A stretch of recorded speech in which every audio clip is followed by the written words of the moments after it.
All right, let's dive in. Ready for this? We're going deep on the movie 1521, also known as 1521. The Quest for Love and Freedom. Uh, Magellan, that whole expedition, we've heard it all. But this film, it's like they flipped the script, really shining a light on uh, the Filipino side of things, yeah. especially Lapu-Lapu. Yeah, absolutely. It's a really interesting take. And weaving a love story into all of this, you've got Enrique, Magellan's interpreter, falling for Diwata, a native priestess. Their relationship, it's like a reflection of the whole clash of cultures going on. Yeah, and right away, boom, we're introduced to this woman in the present day, having these super vivid dreams, taking her back to, yep, you guessed it, 1521. Adds this whole mystical element, right? And then we're in Cebu. Magellan's crew lands. They want to set up trade, sure, but there's that whole colonial expansion thing lurking underneath. Raja Humabon, he seems open to it, but Lapu-Lapu, not so much. He sees right through Magellan and is ready to defend his people. And that's where the film starts to, I don't know, maybe wrestle with historical accuracy a little bit. Yeah. Like you see the Spanish soldiers with muskets, but those weren't really common in the region until much later. So it looks cool, sure, but it might give viewers the wrong idea about the weapons they actually used back then. Visually, though, Mm. this movie is stunning. They really captured how beautiful the Philippines are. Those beaches and villages, especially in Palawan, they're just breathtaking. The cinematography is amazing, for sure. It really elevates the whole film. Those scenes, especially with the romance between Enrique and Diwata developing, really captivating. But speaking of Diwata, her character brings up some interesting questions, like about historical accuracy, how things are represented. Because B. Alonzo, she does a fantastic job playing Diwata, no question. But some historians have been wondering if she's even based on a real person, or if.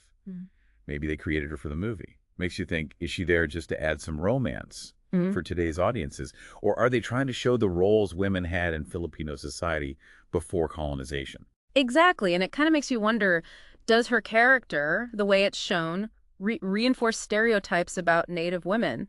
Is she a real person in the story, making her own choices, or is she mainly there as a love interest for Enrique? Those are some great questions. Really makes you think. And while we're talking about the actors, we got to talk about Danny Trejo as Magellan.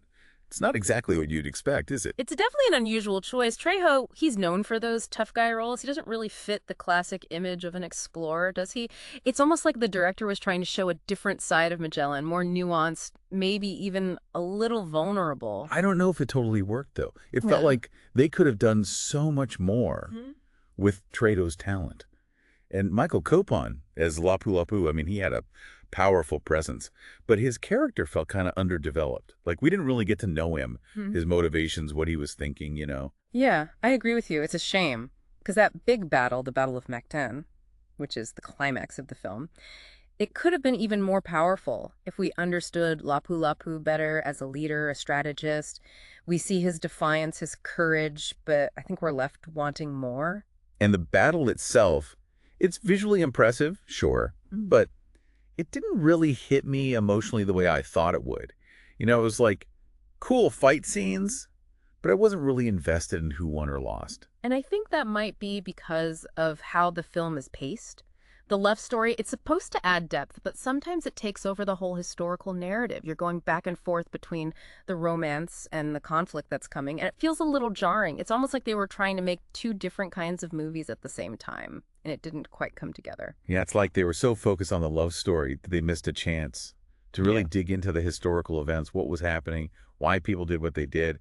Exactly. It feels like they went for the spectacle, the big clash, instead of showing the political and cultural stuff that led to, all the nuances, like the rivalry between Cumabon and Lapu-Lapu. That was a big deal historically. But in the film, they kind of brush over it. And then there's all the behind-the-scenes stuff that went down. Mm. You had those public arguments between B. Alonzo and the production team, and problems on set.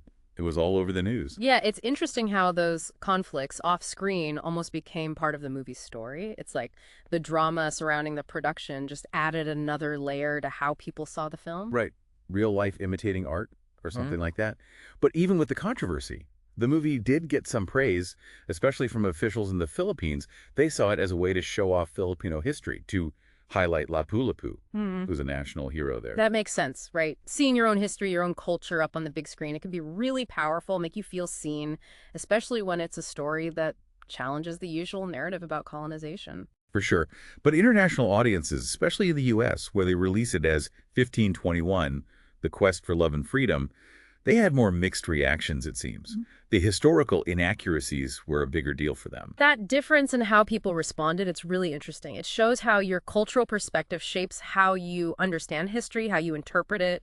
Something that might seem like an okay artistic choice in one culture, it could be seen as distorting the truth in another. It's like we all come to these historical movies with our own baggage, right? Our own ideas, our own biases, they all affect how we see things, what we think is important. And that highlights just how much responsibility filmmakers have when they're tackling history. How do you balance your creative vision with being accurate? How do you make a movie that appeals to a global audience, but also respects all the cultural nuances? It's a tough challenge, no doubt. It really is. It's not just about getting the facts right. It's also about understanding all the different perspectives, how much weight these events carry, and how a film can really influence how the public sees history. Right, and there's always a risk of reinforcing stereotypes or making complex historical events seem too simple. So how do we navigate this whole minefield of historical filmmaking? Yeah. What are the key things to think about? Well, research is crucial, and I mean really thorough research, not just relying on one viewpoint or a few sources. Filmmakers need to talk to diverse voices, consult historians, cultural experts, really immerse themselves in the context to understand all the nuances, go beyond the surface, Like being a historical detective. Exactly, and understand that history is rarely black and white. There are so many shades of gray, different accounts of the same event, multiple truths, and it's really important to involve the communities whose stories are being told. Their input can make sure the representation is authentic and sensitive. It's about collaboration, respecting different viewpoints, recognizing that history is a conversation, not a lecture, a film, even a powerful one. It's just one interpretation of events. Exactly, and ultimately, viewers have a responsibility too. We need to engage with historical films critically, question what we see, do our own research, to form our own opinions. It's about being active, not passive. That's a great point. It's about recognizing that these films, they're entertaining, sure, but they can also be a starting point for deeper learning and discussion. And that's maybe one of the most valuable things about them. They make us curious, they start debates, they remind us that history isn't just a bunch of old facts, but a dynamic, evolving story that still shapes the world today. Well said. And I think that's a perfect place to pause for now. We've explored the challenges of historical filmmaking, why different perspectives matter, and why we need to be critical viewers. But we still got so much to cover, like those controversial battle scenes and what the film's overall message is. Stick with us as we keep diving deep into 1521 and keep thinking about that question. Does it matter if a movie is historically accurate? Yeah, it's like they were so focused on the love story that they missed a chance to really dig into the historical events, what was happening, why people did what they did. Right, they kind of skipped over the whole political and cultural landscape that led to the clash. Like, for instance, the rivalry between Copon and Lapulapu, historically that was a big deal, but in the movie, not so much. And then you've got all the behind-the-scenes stuff happening, too, like those public arguments between Alonzo and the production team and all those problems on set. It was everywhere. It's almost like those off-screen conflicts became part of the movie's story. You know, all that drama surrounding the production just added another layer to how people saw it. Right, it's like real life was mirroring the drama on screen. But putting the controversy aside, the movie did get some praise, particularly from officials in the Philippines. They saw it as an attempt to, showcase Filipino history and highlight Lapu-Lapu, who's a national hero there. I can see why, right? Having your own history and culture represented on the big screen, it can be a powerful thing, especially when it challenges that dominant narrative of colonization. But international audiences, especially in the U.S., where they released it as 1521, The Quest for Love and Freedom, they seem to have a more mixed reaction. It seems like the historical inaccuracies were a bigger issue for them. It's interesting how the reception was different in different places. It kind of underscores how your cultural perspective shapes how you understand and interpret history. What might be seen as an okay artistic choice in one culture could be seen as totally wrong in another. It's like we all bring our own baggage to these historical films, right? Our own ideas, biases. It all influences how we see things, what we think is important. Exactly, and it really highlights the responsibility filmmakers have when they're tackling these historical subjects. How do you balance creative expression with historical accuracy? How do you engage a global audience but still be sensitive to all the cultural nuances? It's really tricky. It's not just about getting the facts right. It's also about understanding all the different perspectives, how much weight these events carry, and how a film can shape public perception. Right, and there's always that risk of perpetuating harmful stereotypes or oversimplifying complex narratives. So how do we, like, navigate this minefield of historical filmmaking? What are the most important things to consider? Well, I think thorough research is absolutely crucial. And not just relying on one perspective or a handful of sources, filmmakers really need to consult diverse voices, talk to historians and cultural experts, Immersion. immerse themselves in the historical context. It's about going beyond the surface level. It's like being a detective of the past, you know? Exactly. And you got to remember that history is rarely black and white. There are shades of gray, conflicting accounts, multiple truths, and it's so important to involve the communities whose stories are being told.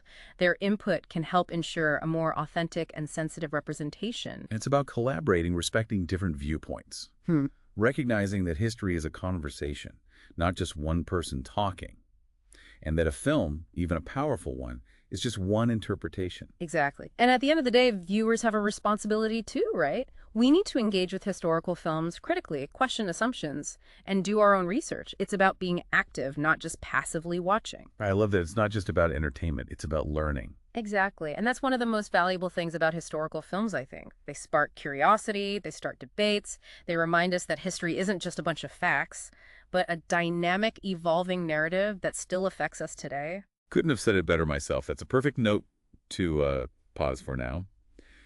We've talked about the challenges of historical filmmaking, why different perspectives are so important, and the need for us as viewers to be critical and think for ourselves. But there's still more to discuss, like those battle scenes and the film's overall message. So stay tuned for the final part of our deep dive into 1521 and keep wrestling with that question. Does it really matter if a movie is historically accurate? All right, so let's circle back to that big question. Does historical accuracy, does it really matter in a movie like this? I mean, it's a debate that never goes away, does it? It really doesn't, and it gets even more complicated when you're talking about something like the Battle of Mukden. Yeah. Such a significant event, so many different interpretations. Yeah, on the one hand, you want to entertain people, you want them to feel like they're transported back in time. Right, that epic scope, the action. But you're also dealing with real events, real people who lived and died. There's got to be some responsibility to be authentic, to get it right, you know? Absolutely, and then there's always the risk of spreading myths and inaccuracies, especially when a movie reaches a lot of people. It's this tricky balance between creative freedom and historical responsibility. So where's the line? How much creative license is okay? Like making up characters, changing details to make it more dramatic. Is there a point where it goes too far? Tough question, really. I think transparency is key. If filmmakers are going to deviate from the historical record, they should be upfront about it, explain why they made those choices. It helps the audience understand the process a little better. Yeah, and it shows respect for the audience, right? We can handle a little complexity. We don't need everything to be super simple or sugar-coated. Exactly, and I think as viewers, we should go into these historical films with a critical eye. Knowing that they're interpretations, not documentaries, we should be asking questions, digging deeper, forming our own opinions. And maybe that's the biggest takeaway from our deep dive into 1521 today. Look, it's not a perfect movie, sure, but it gets people talking. It reminds us that history is messy, and there's not always just one right answer. Yeah, and it challenges us to think beyond those traditional narratives. This film, it's all about a clash of cultures, ambitions colliding, but ultimately it comes back to those human stories at its core. Yeah, those individual stories of people caught in the middle of history. Their loves, their loyalties, the sacrifices they made.